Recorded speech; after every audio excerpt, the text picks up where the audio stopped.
नमस्कार,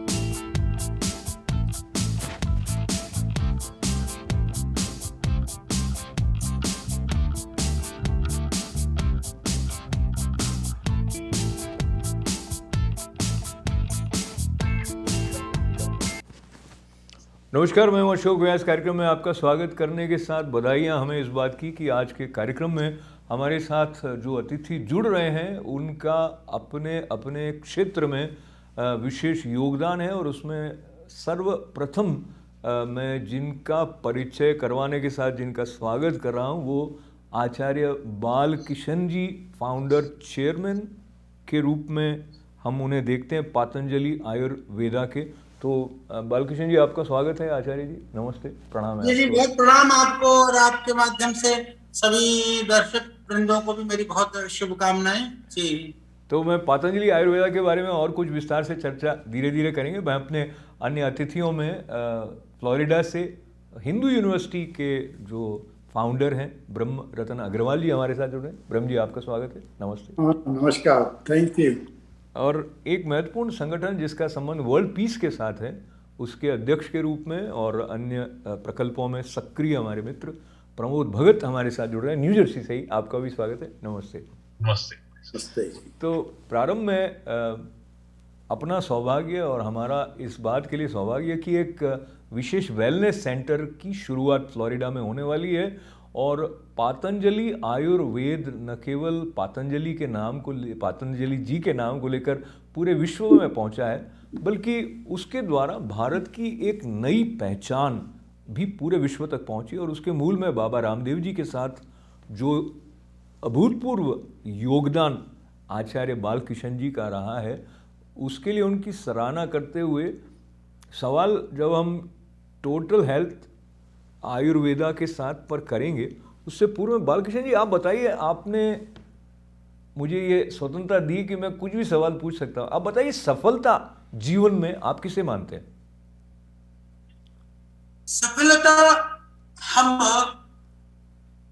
कार्यों को नहीं, हम लोगों की स्वीकार्यता को मानते हैं। प्रारंभ में श्रद्धेय स्वामी जी और हमने, हमारे कुछ मित्रों ने मिलकर के, कभी हमने यह चाहत नहीं करी कि हमें सफल होना है या हमको बड़ा होना है। हम लोगों ने यही प्रयास किया कि भगवान ने जो शक्ति और सामर्थ्य दिया है उसके माध्यम से हमको बड़ा कार्य करना है। तो बड़ा कार्य करने के लिए हम प्रवृत्त हुए, तो लोगों ने हमको बड़ा बनाया। बड़ा कार्यों के बेनिफिट, लाभ अनेकांश लोगों को मिलने लगा, तो उससे लोगों ने कहा कि हम सफल हो गए। तो सफलता लक्ष्य नहीं, परिणाम है। बड़ा होना लक्ष्य नहीं, लोगों की स्वीकार्यता है। तो अशोक भाई, हम ऐसा मानते हैं और इसी मान्यता के अनुसार हम लोग पूरी तरह से उसके लिए हम क्रियाशील हैं और उसके लिए हम लगे हुए हैं। तो आप जो लगे हुए हैं उसका और थोड़ा परिचय हमारे दर्शकों तक जब पहुंचेगा तो वो चमत्कृत हो जाएंगे ये जानकर कि इतने सादगी से परिपूर्ण व्यक्तित्व के स्वामी आचार्य बालकिशन जी के बारे में फोर्ब्स जो पत्रिका है वो ये मई के अंक में लिखती है 2021 में कि आप 2.3 बिलियन डॉलर्स तक अपनी पतंजलि आयुर्वेदा को लेकर पहुंचे हैं। पर एक सीमा के बाद में संख्या महत्व नहीं रखती है, उस समर्पण और जो प्रवाह है उसके बारे में थोड़ा और हम जानेंगे कि आप फ्लोरिडा में क्या करने वाले हैं। पर प्रमोद जी, आप बताएं, टोटल हेल्थ विद आयुर्वेदा के संदर्भ को लेते हुए जब आप पतंजलि आयुर्वेदा के योगदान की तरफ देखते हैं और विशेषकर आचार्य बालकिशन जी की उपस्थिति में, तो क्या आपके मन में आता है? धन्यवाद अशोक जी। इसमें कोई दो राय नहीं है। आयुर्वेदा जो है पूरे मेडिकल साइंस की का जनक पिता है और वहीं से एलोपैथी ही आया है। और जो पतंजलि का जो पूरी दुनिया में जो देन है वो अद्भुत है। और आपको पता है कि मेरी जान भी जो अगर बची 2020 में मार्च में जब फर्स्ट टाइम जब मुझे कोविड से आपने तो मेरी पहली स्टोरी चलाई थी, तो पतंजलि का गिलोय, तुलसी, नीम, उसी से मैं ठीक हुआ हूं और साथ में योगा भी मैंने किया था। और आपको पता है उसके बाद हमारे कई टीवी चैनल्स में न्यूज में आए थे कि एनआरआई ने अपने आप को इस तरह से, तो आज भी world peace and health foundation Patanjali की ये सारे प्रोडक्ट्स फ्री ऑफ कॉस्ट पूरे अमेरिका में जहां भी जरूरत होती है लोग मांगते हैं, अब उनको भिजवा देते हैं। बहुत ही सुंदर। हजारों कॉपी बढ़ चुकी है और हम तो बाबा रामदेव जी और बाल किशन जी की जो ये बिलियनियर की बात कर रहे थे, ये तो बिलियंस और बिलियन लोगों के जान बचाने में इनका हाथ रहा है। इनको सत सत नमन है। परमात्मा इनको हमारी उम्र भी लग जाए, इतना अच्छा ये काम कर रहे हैं दुनिया के लिए। इससे बड़ी बात कोई क्या कह सकता है। ऐसे भाव जगाने वाले आचार्य बालकिशन जी के बारे में उनके समीप फ्लोरिडा में बैठे हिंदू यूनिवर्सिटी की स्थापना करने वाले हमारे ब्रह्म रतन अग्रवाल जी जब आयुर्वेदा के संदर्भ को लेते हुए जो वेलनेस सेंटर की स्थापना करने के उद्देश्य से आचार्य जी पधारे हैं फ्लोरिडा में, उसके बारे में आने वाले समय में उसकी क्या भूमिका आप देखते हैं ब्रह्म रतन जी? मतलब यही था कि हमने ये जो कैंप साइट रिट्रीट सेंटर लिया है, 1 साल हो गया अभी। तो बालकृष्ण जी से निरंतर चर्चा चल रही थी कि आप कब आके इसको मार्गदर्शन देंगे कि कैसे किया जाए, क्या किया जाए।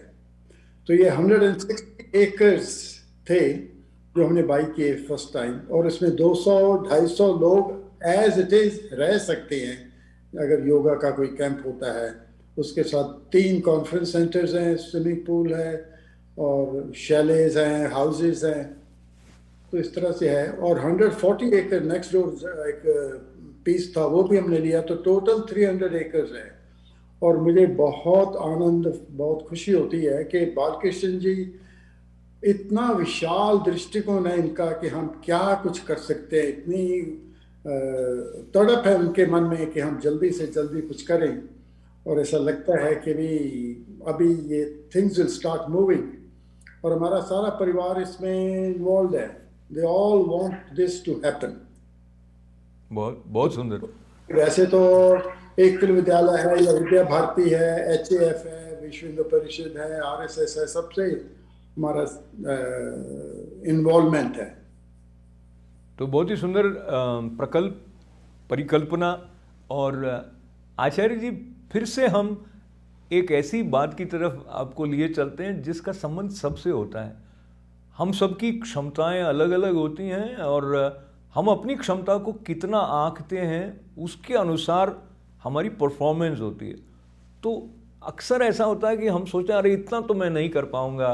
आपने उस तरह के जो पैमाने सामान्य लोगों के मन में होते हैं उनको तोड़ दिया है, और बल्कि ऐसा लगता है कि आप कोई सीमा को मान नहीं रहे हैं जिस तरह से आप आगे बढ़ते हैं। तो आप बताएं इसका सीक्रेट क्या है कि इस तरह का जो मनोभाव होना, इस तरह का एक आंतरिक जिसे हम दृढ़ इच्छा शक्ति कहें या आत्मविश्वास होना, उसका श्रेय आप किसे देते हैं? योग को देते हैं, प्रारब्ध को देते हैं, बाबा रामदेव जी की भगवान श्री कृष्ण ने भाई अशोक जी एक तो भाई प्रमोद जी ने बहुत अति स्तुत्यपूर्ण शब्दों का प्रयोग किया। हम इतने वंदनीय और स्तुत्य नहीं है, प्रयास है, साधारण मनुष्य है।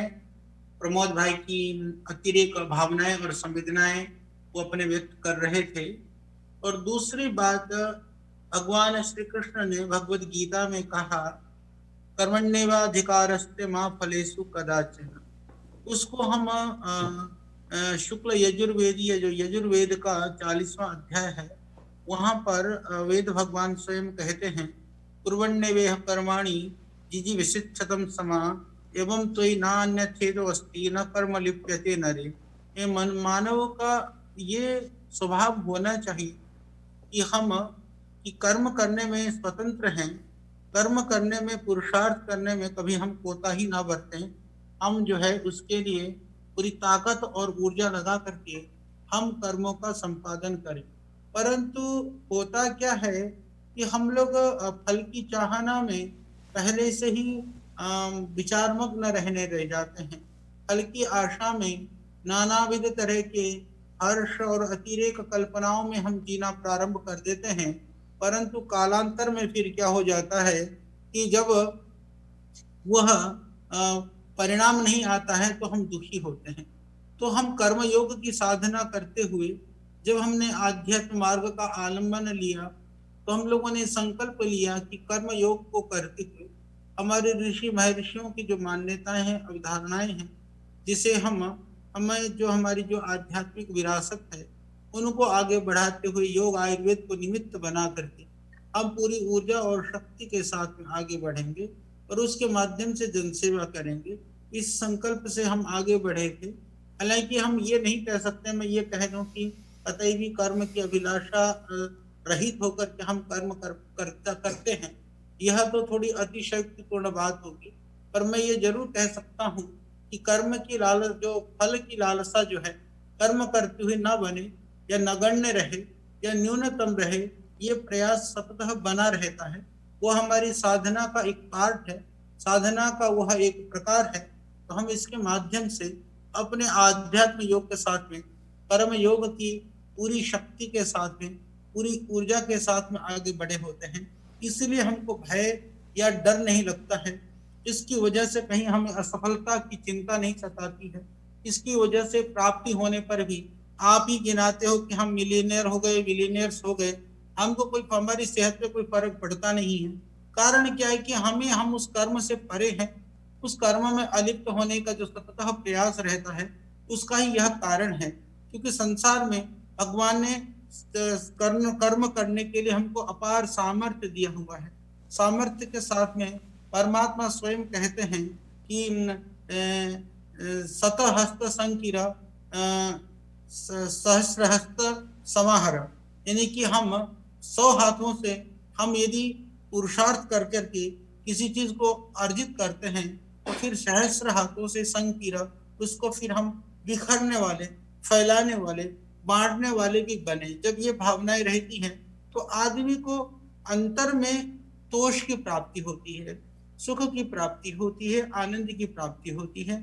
और मैं यही सबसे अपेक्षा भी करता हूँ कि हम सबको जीवन निर्वहन के साधन के लिए पुरुषार्थ नहीं करना है, अपितु पुरुषार्थ से अनेक लोगों के जीवन निर्वहन के साधन पैदा हो जाए, इसके लिए हमको सततः प्रयास करें।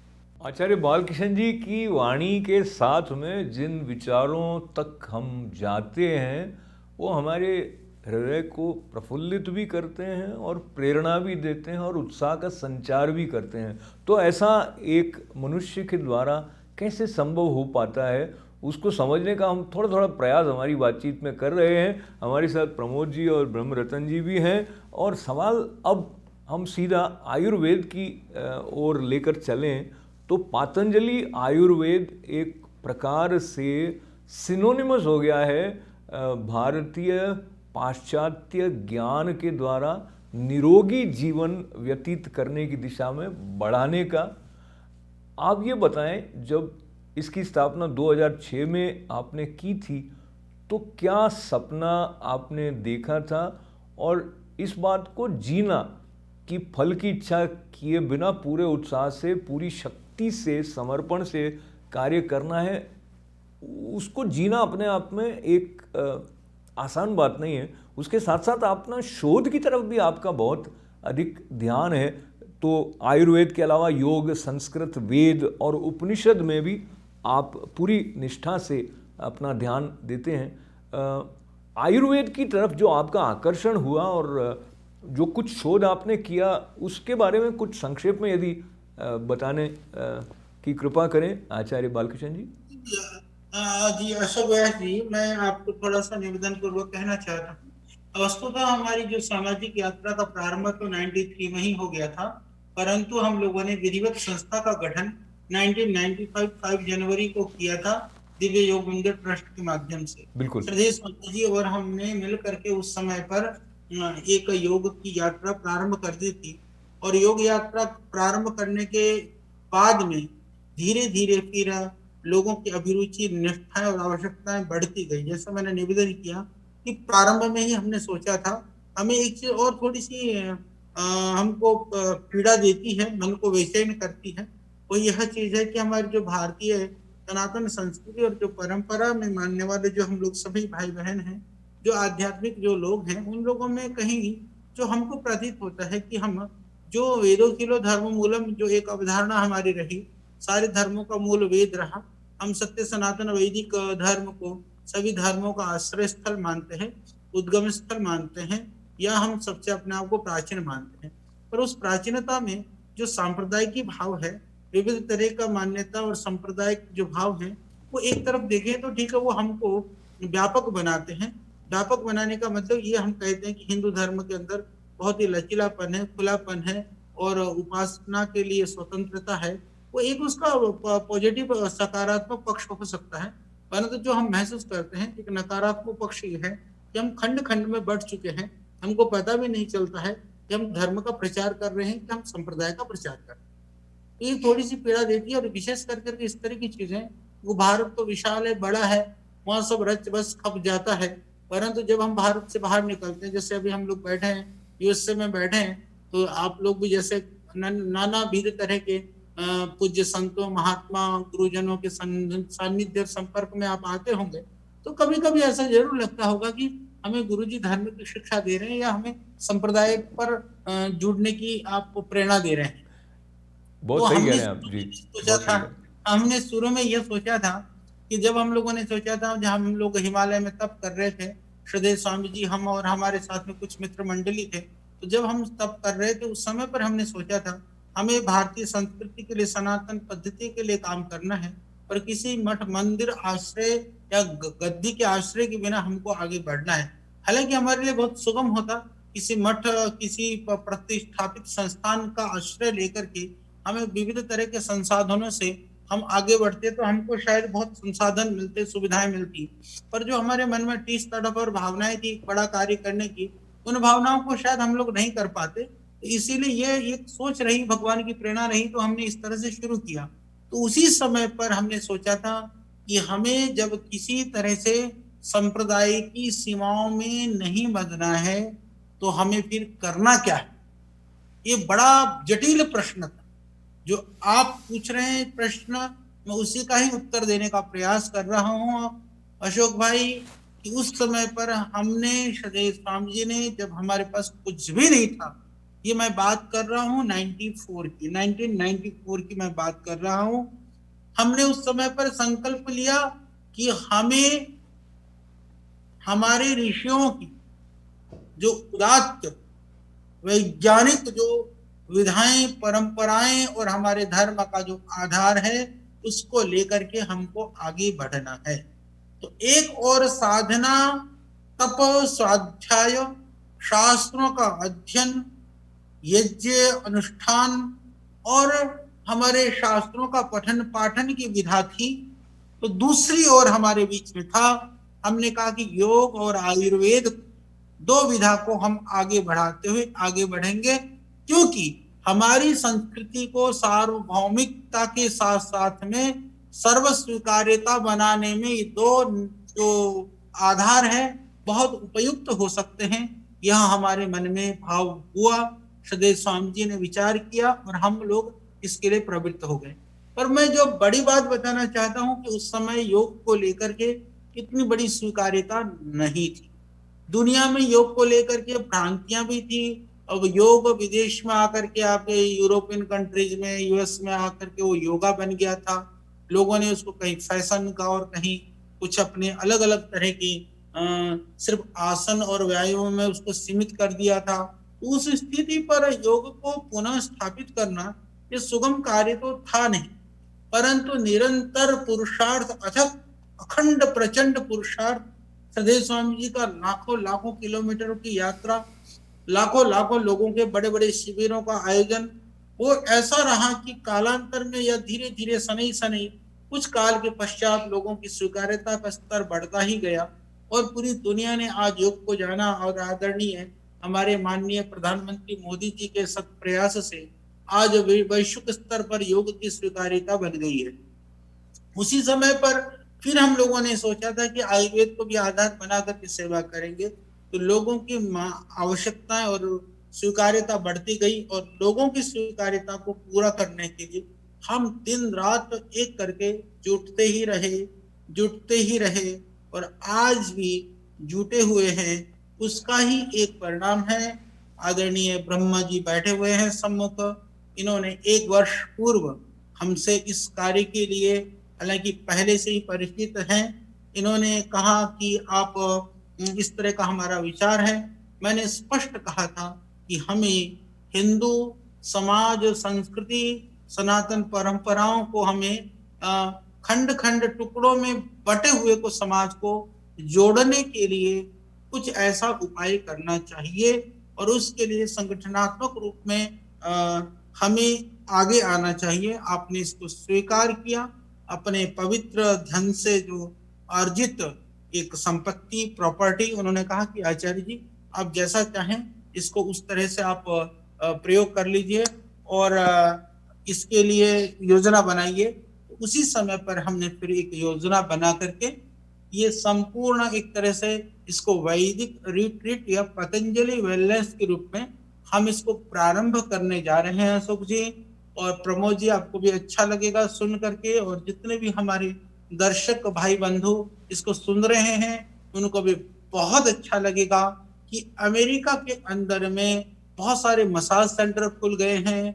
आयुर्वेद पूरी तरह से प्रैक्टिस करना अलाउ है नहीं। बाकी जो लोग आ रहे हैं तो टुकड़ों टुकड़ों में जब कोई भी विधा है पूरी तरह से जब उसका लोगों को लाभ नहीं दिया जा पाएगा तो तब तक वो पूरी तरह से लोग उसको समझ कभी पाएंगे नहीं।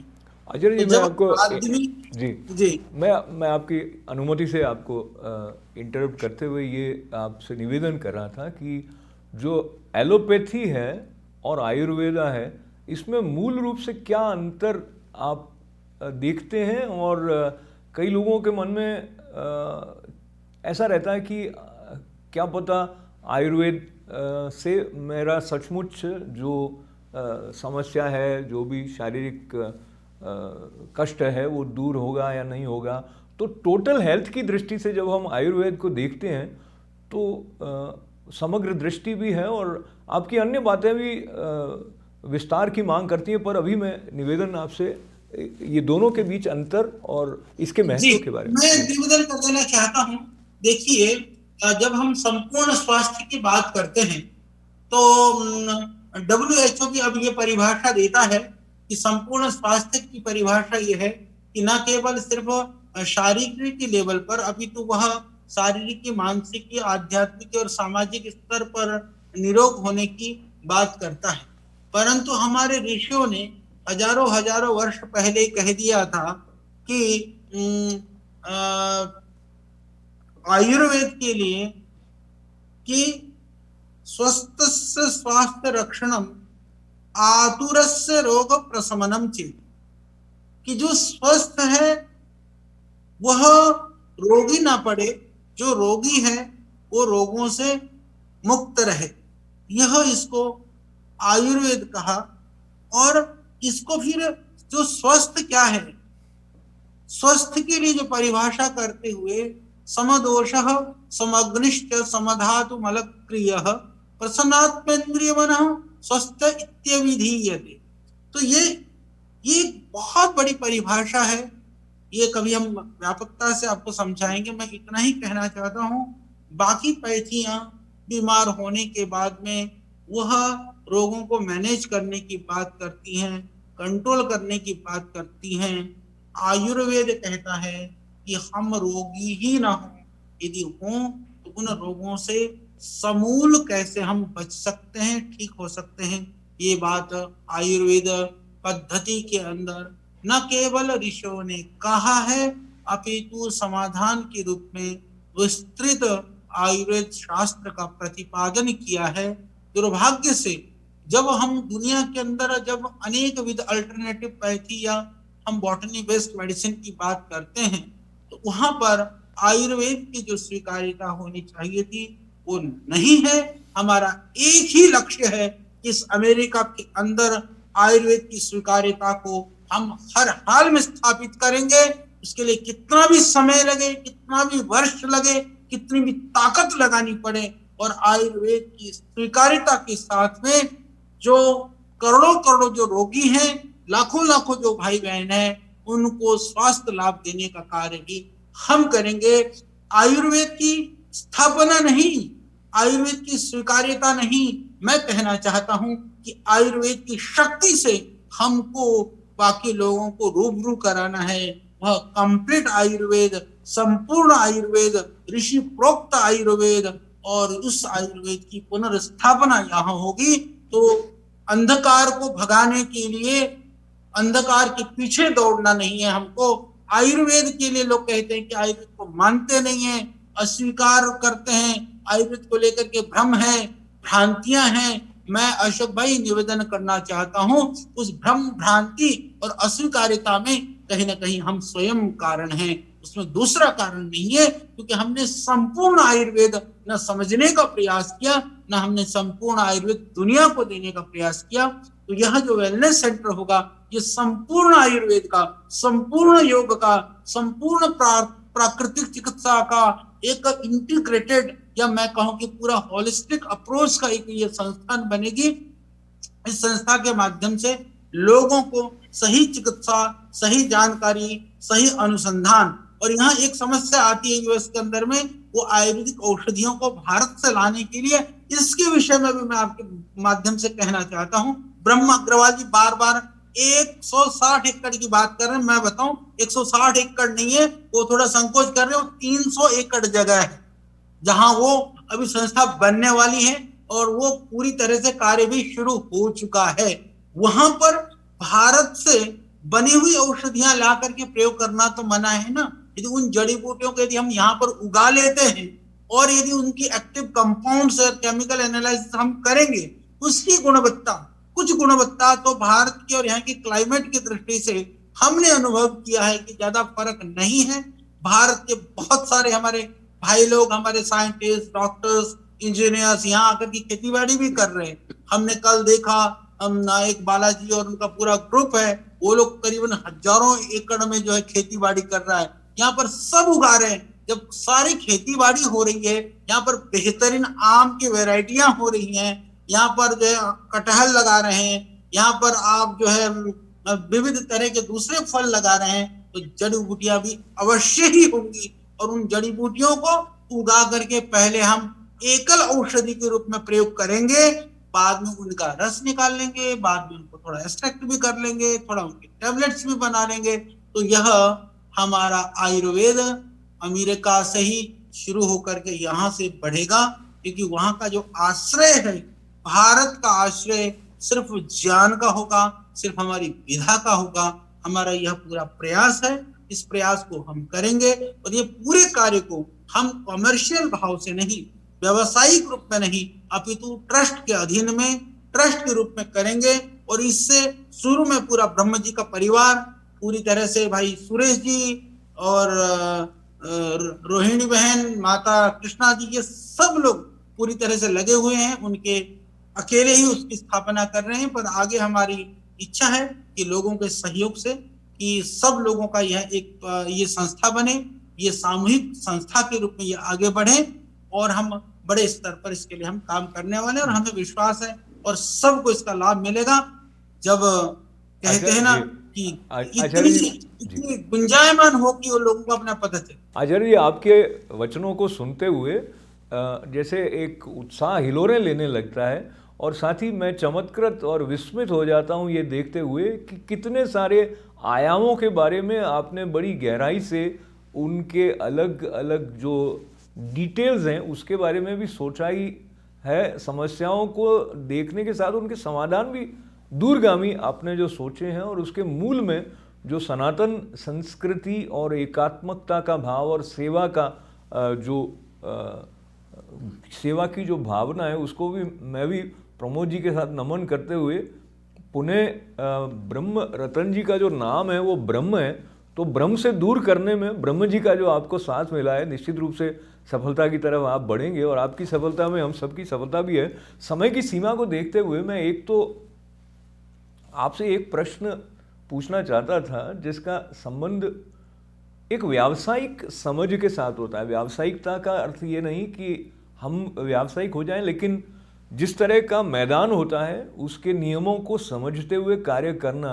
उस दृष्टि से आप संपूर्णानंद संस्कृत यूनिवर्सिटी से पढ़े हुए हैं, आपने मैनेजमेंट, मार्केटिंग इत्यादि का अध्ययन तो किया नहीं है, लेकिन वो जिस तरह से बखूबी कुशलता से आपने प्रबंध की अपनी क्षमता का परिचय संसार को दिया है।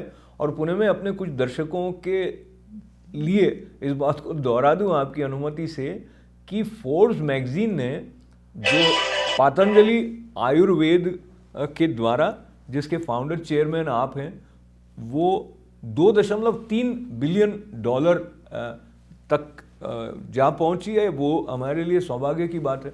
तो प्रश्न पुनः दोहराते हुए, आपने कहाँ से मैनेजमेंट और मार्केटिंग सीखे, और अब जो आप कार्य प्रारंभ कर रहे हैं उसमें भी स्वीकार्यता के लिए ये आवश्यक होगा कि जो नैरेटिव सेट करना होता है, प्रमोशन होता है, अवेयरनेस होते हैं, एडवर्टाइजिंग या जो भी हम जिस रूप में उसको देखते हैं, ये वाला जो संदर्भ है इसके बारे में आप पुनः विषय विस्तार मांगता है, पर संक्षेप में कुछ यदि हमारे साथ बांटें अपना अनुभव।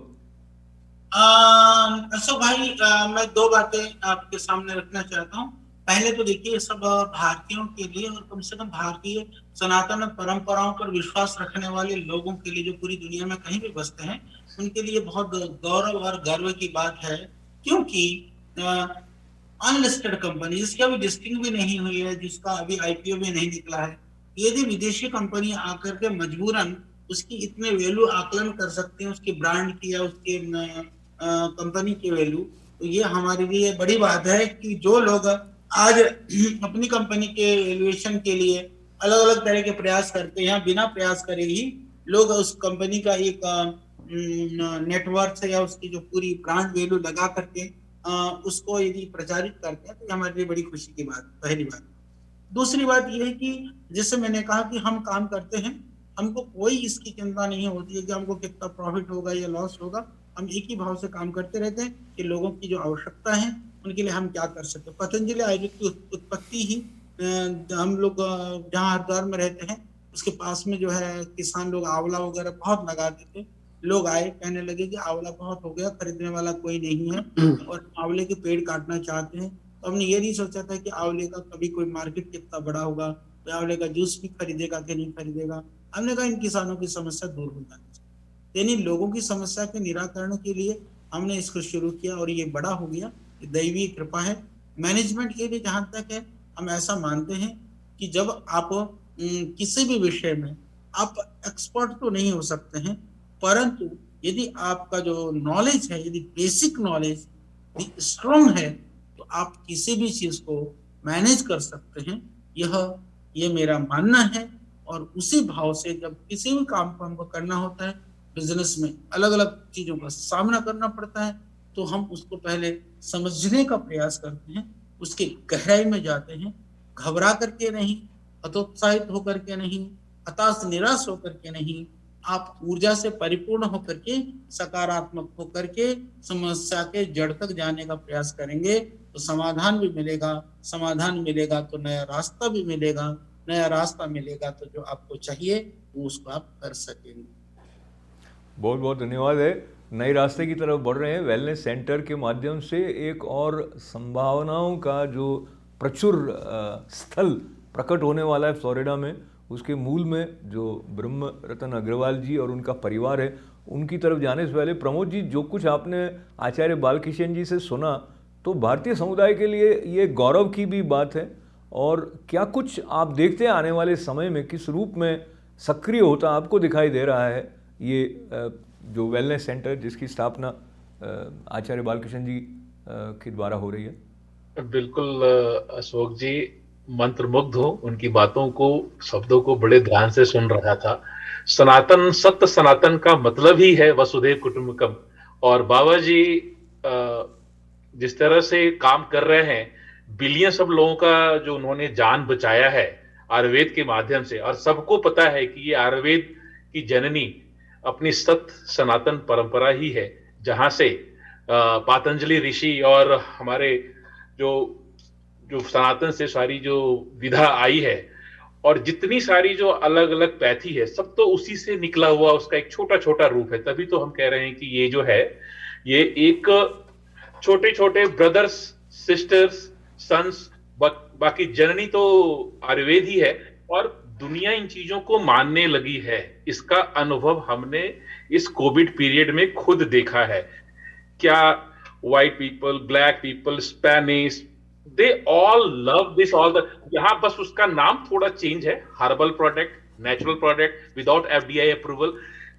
आचार्य बालकृष्ण जी को सब जानकारी होगी और एक्सेप्टेंस इतनी ज्यादा हो चुकी है कि आने वाले दिनों में ये एक क्रांतिकारी कदम हो रहा है। ये हिस्टोरिकल मूवमेंट है जो वहां पर इसका उद्घाटन हुआ है और काम शुरू हो चुका है। परमात्मा से कृपा हुई है हमारे इस यूएस धरती पे और यहां से फिर ये मैसेज पूरी दुनिया में पहुंचेगी और लोग इससे लाभान्वित होंगे और लोगों का जीवन दिव्य स्वस्थ होगा और यही कामना है हमारी। और बालकृष्ण जी पूरी तरह से हम लोग बहुत आनंदित हैं और लगता है कि इस काम में हम सब लोग पूरी तरह से आपके लिए हम सहयोग करेंगे और ब्रह्म अंकल का वो जो प्रमोद जी बहुत ब्रह्म की तरह ही वो ब्रह्मी है वो हमारे। प्रमोद जी बहुत बहुत धन्यवाद आपका जी। एलोपैथी और आयुर्वेद में क्या फर्क है? तो एलोपैथी में we talk of medicine and management of the disease जी, वेयर आयुर्वेद में आयुर्वेद का मतलब ही है नॉलेज ऑफ लाइफ। और आज मेडिकल प्रोफेशन भी एक्सेप्ट करता है कि 80% of the elements are because of stress, और स्ट्रेस का एलोपैथी में कोई इलाज नहीं है, कोई मेडिसिन नहीं है। तो इसलिए बहुत ज़रूरी है कि हमारी जो आयुर्वेद है वो physical, mental, intellectual and spiritual total development of the person की तरफ ध्यान देता है। अभी जैसे हम सबको, बच्चों को बहुत इशू है कि हमारी जो मूर्तियां हैं उन सब का अर्थ क्या है। अभी जैसे एक मुस्लिम ने मुझे पूछ लिया, why do you worship stone? गोरे लोग जब मैं लंच पे जाता हूं तो कहते हैं हाँ, you people worship millions of gods and goddesses. तो हमने ये एक बुकलेट निकाली है जिसमें ये सारी मूर्तियों का अर्थ क्या है वो बताया। एक इमाम को, मॉस्क के इमाम को जब मैंने बताया तो मुझे कहता है, अरे ये मूर्तियों का कोई अर्थ होता है तो फिर आप सारी दुनिया को बताते क्यों नहीं? तो इसमें सारी गणेश की पिक्चर से ही आपको कितना कुछ सीखने को मिल जाता है कि हेड का मतलब क्या है, चूहे का मतलब क्या है, बड़े बड़े कानों का मतलब क्या है, फेस, एलिफेंट का फेस। अदरवाइज तो बच्चे भी पूछते हैं। और एक महिला मुझे कह रही थी, बड़ी दुखी थी, कि 7 साल की बच्ची मुझे पूछती है कि शिव जी को कैसे गुस्सा आ गया, तो भगवान थे, और वही सिर जब जो काटा था पता वापस क्यों नहीं डाल दिया? एक इनोसेंट एलिफेंट का हाथ सिर क्यों काटा? और वो मुस्लिम इमाम ने मुझसे सारी मूर्तियों के बारे में पूछा। और गाय के बारे में जब उसको मैंने बताया कि हम क्यों उसकी इतनी वर्शिप करते हैं, रिस्पेक्ट करते हैं, कि भी guy is the only creature in the world जिसका सब कुछ जो कोई भी उसकी बॉडी से निकलता है यूजफुल है। दूध, गोबर एंड इवन यूरिन उसकी मेडिसिन बनती हैं और यहाँ बनेगी। जी जी। तो ब्रह्म जी, ये जो विषय आपने जिसका संकेत किया है उस पर कभी और विस्तार से चर्चा होगी। अभी हम जो टोटल हेल्थ और आयुर्वेदा और ये जो पतंजलि वेलनेस सेंटर की स्थापना फ्लोरिडा में हो रही है उसके लिए आपको बधाई देते हुए, और जैसा प्रमोद जी ने कहा यहाँ का जो भारतीय समाज है वो उसमें निश्चित रूप से सहयोग करेगा। चलते चलते विदा लेने के समय में आचार्य बालकृष्ण जी, आप अपने रहस्य जो प्रतिदिन जो कुछ आप करते हैं, जो कि आपको इतनी ऊर्जा से और जो सकारात्मक आपका चिंतन है उसको जागृत रखने में मदद करता है, तो क्या ऐसी बात है जो आप अपने दिनचर्या में अपनाते हैं जो आपकी भक्ति के भाव को बढ़ाने वाली और इस तरह से आपके विचारों को एक उन्नत स्तर पर बनाए रखने में सहायक होती है? उसका यदि आप परिचय हमें देने की कृपा करें। अशोक भाई, संक्षिप्त में तो यही है कि हमें जगत की नश्वरता और आत्मा की नित्यता को कभी भूलना नहीं है। देह नाशवान होने पर भी देह के चलाने के एक नियम है, भगवान ने एक व्यवस्था बनाई है। उसके लिए हम स्वस्थ व्रत या दिनचर्या बोलते हैं, उसका हमें पालन करना चाहिए, उन नियमों में बंद करके आगे बढ़ना चाहिए। प्रकृति ना अमीर देखती है ना गरीब देखती है, न रोगी देखती है, न वैद्य देखती है। प्रकृति का एक नियम है, नियमों में बंधे, नियम में चले, नियम में रहें तो जीवन खुशहाल होगा। अन्यथा प्रकृति की जो प्रताड़ना है उसका हम सबको सामना करना पड़ेगा। तो उससे फिर आप बचने का एक ही उपाय है, प्रकृति के अनुकूल खाइए, रहिए, बनिए, आनंदित रहिए। मेरी बहुत शुभकामनाएं। बहुत समय भी हो गया और बहुत सारा धन्यवाद है आपका जी। विदा लेते लेते जी, आपकी बात के सूत्र से मुझे लगता है आपने एक रूप में जो जीवन को यज्ञ बनाने वाली बात श्रीमद् भगवद गीता में भी आती है, और प्रकृति के लय के साथ लयान्वित होते हुए अपनी समझ के साथ मनुष्य जिस तरह अपने जीवन को उन्नत बना सकता है, उसका साक्षात परिचय बाबा रामदेव जी और आदरणीय आचार्य बालकृष्ण जी के जीवन में भी हमें दिखाई देता है। हमारे साथ बातचीत के लिए आपने इतना समय निकाला, उसके लिए मैं अपने मित्र प्रमोद भगत जी को धन्यवाद देने के साथ साथ आपके द्वारा इस रूप में इस प्रकल्प को जागृत करने के लिए ब्रह्मरत्न अग्रवाल जी को भी मैं प्रणाम करता हूं, और आपके लिए बहुत बहुत मंगल कामनाओं के साथ में आपके साथ जो ये संवाद का आनंद है वो हमारे दर्शकों तक भी पहुंचेगा, इसका पूरा विश्वास है। पुनः पुनः धन्यवाद है हमारे दर्शकों को भी। आप सबको अशोक व्यास को अनुमति दें। बहुत बहुत प्रणाम। बहुत बहुत नमस्कार। नमस्कार।